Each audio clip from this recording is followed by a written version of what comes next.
آج ہم انسانی سفر کی ایک بہت ہی دلچسپ اور گہری کہانی میں اتر رہے ہیں کہ ہم نے انسانوں نے ایک ساتھ رہنا کیسے سیکھا، یہ معاشرے کیسے بنائے، خود کو منظم کیسے کیا۔ یہ صرف تاریخ کا سبق نہیں ہے، بلکہ یہ ہمارے آج اور آنے والے کل کو سمجھنے کے لیے بہت اہم ہے۔ ہمارے پاس جو مواد ہے آج، وہ ایک podcast series structuring humanity کی پہلی قسط کا اسکرپٹ ہے۔ اس کا عنوان ہے آگ سے وفاق تک، انسانیت نے خود کو تعمیر کرنا کیسے سیکھا۔ تو آج ہم اسی کی روشنی میں دیکھیں گے کہ انسانی تنظیم کے مختلف مراحل کیا تھے، سماجی ڈھانچے کیسے بنے، کیسے بدلے، اور آج ہم کہاں کھڑے ہیں۔ جی بالکل، اور یہ سوال یعنی ہم ایک ساتھ کیسے رہیں، یہ تو ہمیشہ سے ہمارے ساتھ ہے۔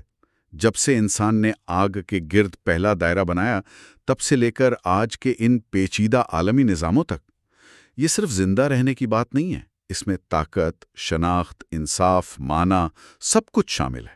اور یہ اسکرپٹ جو ہے، اس میں کچھ بڑے دلچسپ زاویے ہیں کہ یہ سفر کیسے طے ہوا۔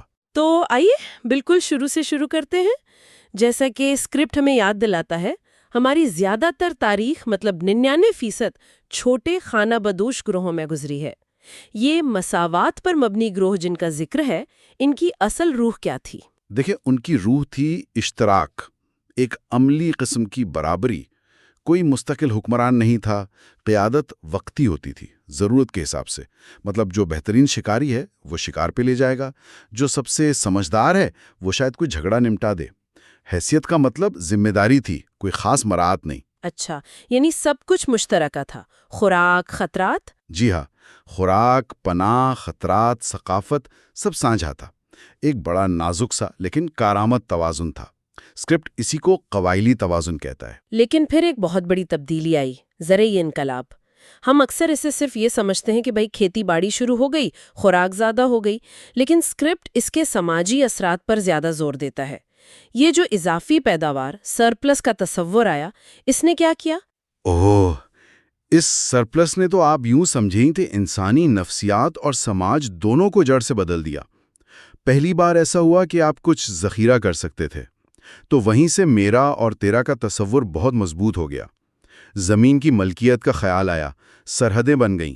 اور وسائل پر کنٹرول کی کشمکش شروع ہو گئی۔ بالکل، اور اسی کشمکش نے نہ صرف جنگ کو ایک منظم شکل دی، بلکہ غلامی کی بنیاد بھی رکھی۔ انفرادی خواہشات جو پہلے شاید گروہ کی بقا کے تابع تھیں، وہ ابھر کر سامنے آنے لگیں۔ اسکرپٹ اسے کہتا ہے کہ ایک طرح سے معصومیت کا خاتمہ ہو گیا، وہ پرانا توازن ٹوٹ گیا۔ اور کیا اسی تبدیلی نے شہروں کی بنیاد رکھی، جیسے میسوپوٹیمیا، مصر، وادی سندھ وغیرہ؟ اسکرپٹ اسے احرام کا زمانہ کہتا ہے۔ یہ نام کیوں؟ آرام کا زمانہ، ہاں، کیونکہ معاشرتی ڈھانچہ ایک احرام یا آرام جیسا بن گیا۔ سب سے اوپر بادشاہ، جو اکثر کہتا تھا کہ اسے خدا نے بھیجا ہے، یعنی خدائی اختیار، پھر پادری، فوجی، منتظمین، اور نیچے سب سے نیچے کسانوں اور مزدوروں کی ایک بہت بڑی تعداد۔ مرکزیت بہت بڑھ گئی۔ قوانین بنے پتھروں پر لکھے گئے، جیسے حمورابی کا قانون۔ اس سے نظم و ضبط تو آیا ہوگا نا؟ نظم و ضبط آیا، بالکل آیا، لیکن اس کی ایک قیمت تھی۔ اور وہ قیمت کیا تھی؟ اسکرپٹ اس دور کی بنیادی کشمکش کو کیسے بیان کرتا ہے؟ بنیادی کشمکش وہی تھی، نظم و ضبط اور آزادی کے بیچ میں، آرڈر اور فریڈم۔ ریاست آپ کو تحفظ دیتی تھی، بڑے بڑے منصوبے ممکن بناتی تھی، جیسے آبپاشی کے نظام یا بڑی عمارتیں، لیکن فرد کی اپنی مرضی، اس کی خود مختاری، وہ کم ہو گئی۔ ٹیکس تھے، جبری فوجی بھرتی تھی، سخت قوانین تھے، یہ سب مرکزی نظام کی قیمت تھی۔ اور اسکرپٹ یہ بھی کہتا ہے کہ بڑی سلطنتوں کا زوال اکثر اسی توازن کے بگڑنے سے ہوا۔ جی، یہ ایک بہت اہم نکتہ ہے۔ جیسے روم ہو، مایا تہذیب ہو، یا بعد میں منگ خاندان یا سلطنت عثمانیہ، جب حکمران طبقہ عوام سے بالکل کٹ جاتا ہے، جب استحصال بہت بڑھ جاتا ہے، جب نظام انصاف نہیں دے پاتا، تو احرام کی بنیاد کمزور پڑ جاتی ہے۔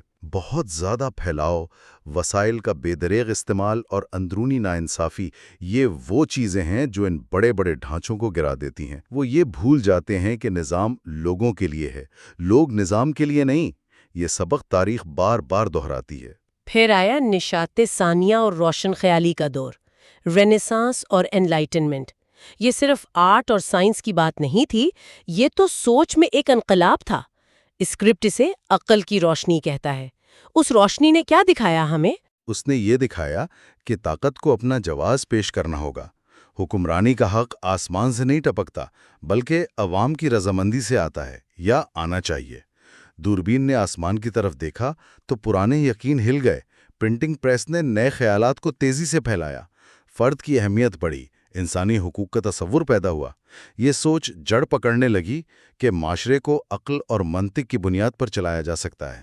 لیکن اسکرپٹ یہاں بھی محتاط ہے۔ وہ کہتا ہے کہ عقل کے تحفے کے ساتھ ایک سایہ بھی تھا۔ ہاں، اور یہ سمجھنا بہت ضروری ہے۔ اسی عقل نے ہمیں سائنس دی، جمہوریت کا راستہ دکھایا، حقوق دیے۔ تو اسی عقل نے ہمیں زیادہ خطرناک ہتھیار بھی دیے۔ فیکٹریوں نے پیداوار بڑھائی، لیکن ماحول کو بھی خراب کرنا شروع کیا۔ استدلال نے حقوق دیے، لیکن اسی استدلال کو نوآبادیاتی نظام اور نسل پرستی کے جواز کے لیے بھی استعمال کیا گیا۔ اسکرپٹ کہتا ہے نا کہ انسان نے اڑنا تو سیکھ لیا، لیکن آسمان کو آپس میں بانٹنا نہیں سیکھا۔ صحیح۔ ہر نئی صلاحیت ایک نئی ذمہ داری لاتی ہے۔ بالکل، جسے ہم اکثر نظر انداز کر دیتے ہیں۔ اور پھر آیا صنعتی انقلاب، سٹیم انجن، ریل گاڑیاں، ٹیلی گراف۔ اس نے تو دنیا کو بالکل ہی بدل دیا ہوگا۔ کیسے جوڑا اس نے دنیا کو؟ اس نے دنیا کو جسمانی طور پر، معاشی طور پر پہلے سے کہیں زیادہ جوڑ دیا۔ بھاپ کے انجن نے فاصلے کم کر دیے، ریل نے شہروں کو منڈیوں سے جوڑا، ٹیلی گراف نے معلومات کی رفتار بڑھا دی، فیکٹریوں نے بڑے پیمانے پر چیزیں بنانا ممکن کیا، ایک عالمی معیشت کی بنیاد پڑی۔ اسکرپٹ اسے مشینی دور کہتا ہے۔ اس نے تہذیب کو ایک نئے جال میں بن دیا۔ لیکن اس بنائی کی بھی قیمت تھی، جیسا کہ اسکرپٹ بتاتا ہے۔ اس دور کے کیا سبق تھے؟ قیمت بہت بھاری تھی۔ فیکٹریوں میں بہت برے حالات تھے، بچوں سے مشقت لی جاتی تھی، شہروں میں گندگی، غربت، بیماریاں، اور پھر نوآبادیاتی نظام کے ذریعے دنیا بھر کے وسائل کی لوٹ مار، اور سب سے بڑھ کر ماحول کی تباہی کا آغاز جو آج تک جاری ہے۔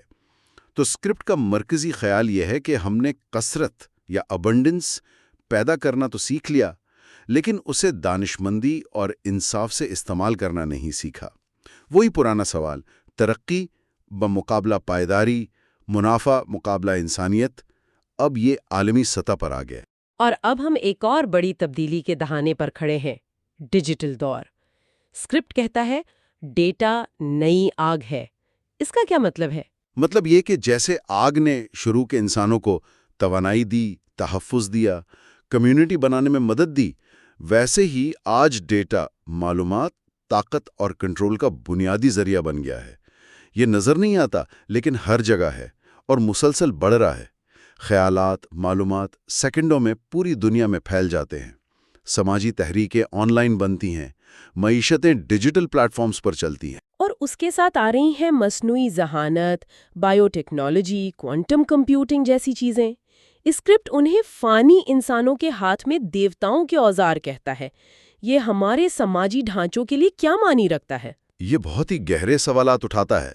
اے آئی صرف نوکریاں نہیں بدل رہی، وہ فیصلہ کرنے کے طریقے بدل رہی ہے۔ کیا وہ زیادہ مؤثر لیکن غیر انسانی نظام بنائے گی؟ کیا وہ طاقت کو چند بڑی کمپنیوں کے ہاتھ میں جمع کر دے گی؟ بائیو ٹیکنالوجی تو شاید انسان ہونے کی تعریف ہی بدل دے۔ کوانٹم کمپیوٹنگ آج کی ساری انکرپشن کو بیکار کر سکتی ہے۔ اس سے سیکیورٹی، معیشت، سب پر اثر پڑے گا۔ یہ صرف اوزار نہیں ہیں، یہ ہمارے معاشروں کی بنیادیں ہلانے کی صلاحیت رکھتے ہیں۔ تو اتنے ہزاروں سال کے سفر کے بعد بنیادی چیلنج اب بھی وہی ہے؟ ہاں، دلچسپ بات یہی ہے۔ چیلنج بنیادی طور پر وہی ہے، لیکن اس کا پیمانہ، اس کی شدت، وہ بہت بڑھ گئی ہے۔ وہی سوال جو شاید پہلے کیمپ فائر کے گرد گونجتا تھا، آج پوری دنیا میں گونج رہا ہے۔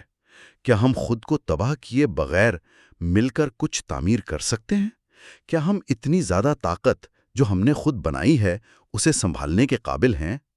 تاریخ ہمیں بتاتی ہے کہ ہم میں تعاون کی بھی بے پناہ صلاحیت ہے اور تباہی کی بھی۔ کیا اسکرپٹ تاریخ کے اس جواب میں کوئی امید دیکھتا ہے؟ ہاں، ایک محتاط امید، کوشس آپٹیمزم۔ سلطنتیں گریں، نظریات ناکام ہوئے، لیکن تعاون کا خیال، مل کر کام کرنے کی ضرورت، وہ کسی نہ کسی شکل میں زندہ رہی۔ وہ ہمیں بین الاقوامی قانونوں میں نظر آتی ہے، سائنسی منصوبوں میں، انسانی حقوق کی تحریکوں میں۔ اور اسکرپٹ یہ بھی کہتا ہے کہ شاید تاریخ میں پہلی بار ہمارے پاس یہ موقع ہے کہ ہم ماضی کی تمام غلطیوں اور کامیابیوں سے سیکھ کر شعوری طور پر جان بوجھ کر بہتر نظام بنائیں۔ ہم جانتے ہیں کہ کیا چیز کام کرتی ہے، کیا نہیں۔ ہم جانتے ہیں کہ عدم توازن کہاں لے جاتا ہے۔ تو گویا انسانیت کا یہ سارا سفر ان دو نمونوں کے درمیان جھولتا رہا ہے، اہرام یعنی مرکزیت، درجہ بندی، مقابلہ، اور دائرہ یعنی مساوات، اشتراک، تعاون۔ بالکل، یہ ایک مستقل کشمکش ہے، کبھی ایک چیز غالب آ جاتی ہے، کبھی دوسری۔ ہر نظام کے اپنے فائدے ہیں، اپنے نقصانات۔ خالص احرام ظلم بن جاتا ہے، خالص دائرہ شاید بڑے پیمانے پر کام نہ کر سکے۔ چیلنج ان دونوں کے درمیان ایک ایسا توازن تلاش کرنا ہے جو متحرک بھی ہو، منصفانہ بھی اور پائیدار بھی۔ یہ واقعی ایک بہت وسیع اور سوچنے پر مجبور کرنے والا جائزہ ہے۔ اور یہاں ایک آخری نقطہ چھوڑ جاتے ہیں جس پر شاید سب سے زیادہ غور کرنے کی ضرورت ہے، جس سے اسکرپٹ بھی آخر میں اٹھاتا ہے کہ اگر ہم واقعی اپنی تاریخ سے سیکھ جائیں تو مستقبل کیسا ہو سکتا ہے۔ ایک ایسی عالمی تہذیب کا تصور کریں جو صرف طاقت یا وقتی فائدے پر نہ بنی ہو، بلکہ عقل، اخلاقیات، ہمدردی اور پائیداری کے اصولوں پر کھڑی ہو۔ کیا ہم ایک ایسا وفاق انسانیت بنا سکتے ہیں جو اپنی ہی بنائی ہوئی طاقت سے خود کو تباہ نہ کرے؟ یہ سوال اب صرف فلسفیوں کا نہیں رہا، یہ ہم سب کا سوال ہے۔ بہت خوب۔ امید ہے کہ انسانی تنظیم کی تاریخ کے اس سفر نے، جو ہم نے اسٹرکچرنگ ہیومینٹی کے اسکرپٹ کی روشنی میں کیا، ہمارے سننے والوں کو بہت کچھ سوچنے پر مجبور کیا ہوگا۔